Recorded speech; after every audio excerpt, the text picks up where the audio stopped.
భాగ్యనగర్ లో Mangalya shopping mall వారి ప్రారంభోత్సవాల జాతర సెప్టెంబర్ 29న శ్రీలీలా గారిచే మణికొండ మర్రి చెట్టునందు.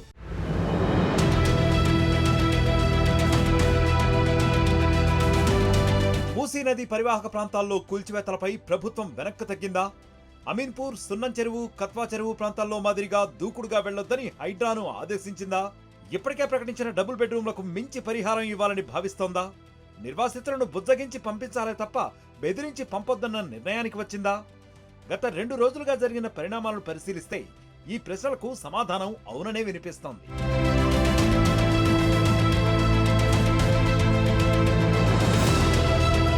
సరిగ్గా ఆగస్టు 24న హీరో నాగార్జునకు చెందిన ఎన్ కన్వెన్షన్ కూల్చివేతతో మొదలైన హైడ్రా దూకుడు ఇటీవల అమీన్పూర్, కూకట్పల్లిలో జరిగిన కూల్చివేతల వరకు జోరుగా సాగింది. అన్ని వర్గాల వారు హైడ్రాతో పాటు ఆ సంస్థ కమిషనర్ రంగనాథ్ పై ప్రశంసల వర్షం కురిపించారు. హైడ్రా మా ప్రాంతంలోనూ కావాలంటూ జిల్లాల నుంచి కూడా డిమాండ్లు వచ్చాయి. ఇటీవల ఖమ్మం, విజయవాడల్లో వర్షాలు కురిసిన సమయంలో హైడ్రా పేరు మరింతగా వినిపించింది. భవిష్యత్తులో ఇలాంటి ప్రకృతి వైపరీత్యాలు రాకుండా కాపాడడానికి హైడ్రా లాంటి సంస్థలు తప్పకుండా కావాలన్న అభిప్రాయం వ్యక్తమైంది. గత కొన్ని రోజులుగా సీన్ రివర్స్ అయింది.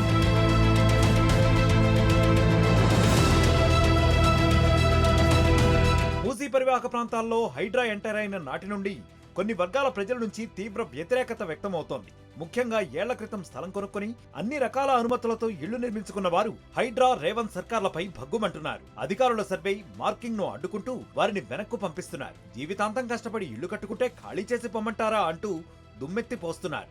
ప్రభుత్వాలే అనుమతులిచ్చి మళ్లీ ఆ ప్రభుత్వాలే అవి చెల్లవు అనడంపై ఆగ్రహం వ్యక్తం చేస్తున్నారు. మీరిచ్చే డబుల్ బెడ్రూమ్ ఇళ్లు మాకు అవసరమే లేదని తేల్చి చెబుతున్నారు.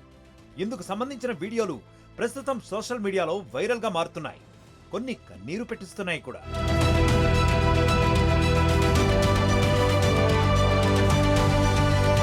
ప్రతిపక్షాలు సైతం ఈ బాధితులకు అండగా ఉంటామని ప్రకటించాయి.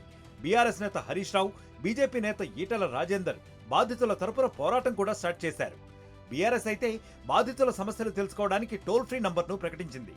ఈ నేపథ్యంలో ప్రభుత్వం సైతం అలర్ట్ అయినట్టు తెలుస్తోంది.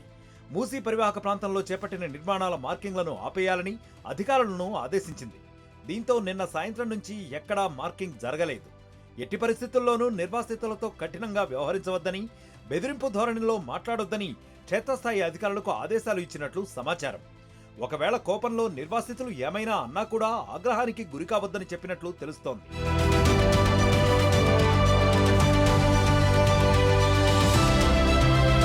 మూసీ పరివాహక ప్రాంతాల్లో 50 మీటర్ల వరకు బఫర్ జోన్ గా గుర్తించింది ప్రభుత్వం. బఫర్ జోన్ లో దాదాపు 8,000 వరకు నిర్మాణాలు ఇప్పటికే ఉన్నాయి. ఎఫ్టీఎల్లో 3,000, రివర్ బెడ్ లో మరో 2,100 వరకు నిర్మాణాలు ఉన్నట్టు ప్రభుత్వం చేపట్టిన సర్వేలో తేలింది. దీంతో ముందుగా నదీ గర్భంలో ఉన్నవారిని సామరస్యపూర్వకంగా తరలించిన తర్వాతనే మిగతా నిర్మాణాల జోలికి వెళ్లాలని ప్రభుత్వం నిర్ణయించినట్లు తెలుస్తోంది. అయితే ఇందులో చాలా మంది దూర ప్రాంతాల్లోని డబుల్ బెడ్రూమ్ ఇళ్లలోకి వెళ్లడానికి ఆసక్తి చూపడం లేదని ప్రభుత్వం గుర్తించింది. దీంతో స్థానికంగానే వీరికి డబుల్ బెడ్రూమ్లు ఇవ్వాలని నిర్ణయానికి వచ్చినట్లు తెలుస్తోంది. వీరిలో ఎవరికైనా రేషన్ కార్డు లేకపోతే వెంటనే మంజూరు చేయాలని అధికారులను ఆదేశించినట్లు సమాచారం. ఇంకా అవకాశం ఉన్న ప్రభుత్వ పథకాలన్నింటినీ ఆయా కుటుంబాల్లోని సభ్యులందరికీ అందించాలని స్పష్టం చేసినట్లు తెలుస్తోంది. ఇంకా నిర్వాసితుల పిల్లలను గురుకులాల్లో అడ్మిషన్లు ఇప్పించాలని కూడా అధికారులను ఆదేశించినట్లు సమాచారం. ఇలా చేస్తే వారు ఖాళీ చేయడానికి ఒప్పుకుంటారని, మిగతా వారికి సైతం ప్రభుత్వంపై నమ్మకం వస్తుందన్నది ప్రభుత్వం ఆలోచనగా తెలుస్తోంది.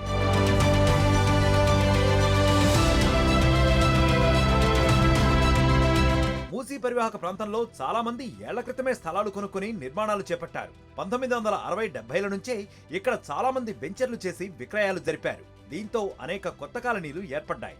ఇతర ప్రాంతాల నుంచి వచ్చిన వేలాది మంది ఇక్కడ ప్లాట్లు కొనుక్కున్నారు. ప్రభుత్వాల దగ్గర అనుమతులు తీసుకుని ఇళ్లు కట్టుకున్నారు. ఇందులో చాలా మంది 2-3 ఫ్లోర్లు కూడా కట్టుకుని తాము ఉండటంతో పాటు కిరాయికి కూడా ఇస్తున్నారు. ఇక్కడ ఒక్కో ఇంటి ధర 50 లక్షల రూపాయల నుంచి 1 కోటి, 2-3 కోట్ల రూపాయల వరకు కూడా ఉంది. అలాంటి వారికి ఒక డబుల్ బెడ్రూమ్ ఇళ్లు మాత్రమే ఇస్తే సరిపోదన్న భావన సర్వత్రా వ్యక్తమవుతోంది. వీరిని ఒప్పించాలంటే పరిహారం ఎక్కువగా ఇవ్వాలన్న చర్చ జరుగుతోంది. ఈ నేపథ్యంలో భారీగా పరిహారం ప్రకటించాలని ప్రభుత్వం భావిస్తున్నట్లు సమాచారం. మరికొన్ని రోజుల్లోనే పరిహారం పెంపుపై ప్రభుత్వం నుంచి అధికారిక ప్రకటన వచ్చే అవకాశం ఉందన్న చర్చ సాగుతోంది.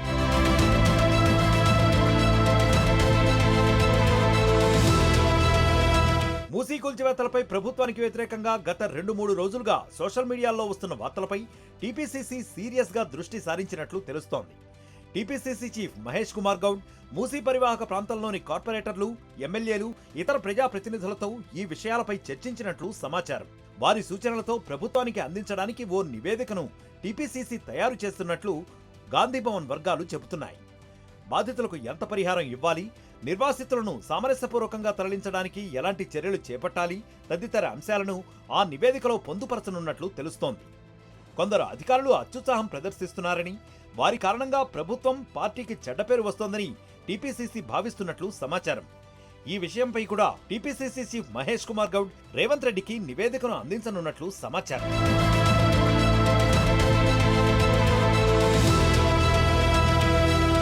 భాగ్యనగర్లో మంగళ్య షాపింగ్ మాల్ వారి ప్రారంభోత్సవాల జాతర సెప్టెంబర్ 29న శ్రీలీలా గారిచే మణికొండ మర్రి చెట్టునందు.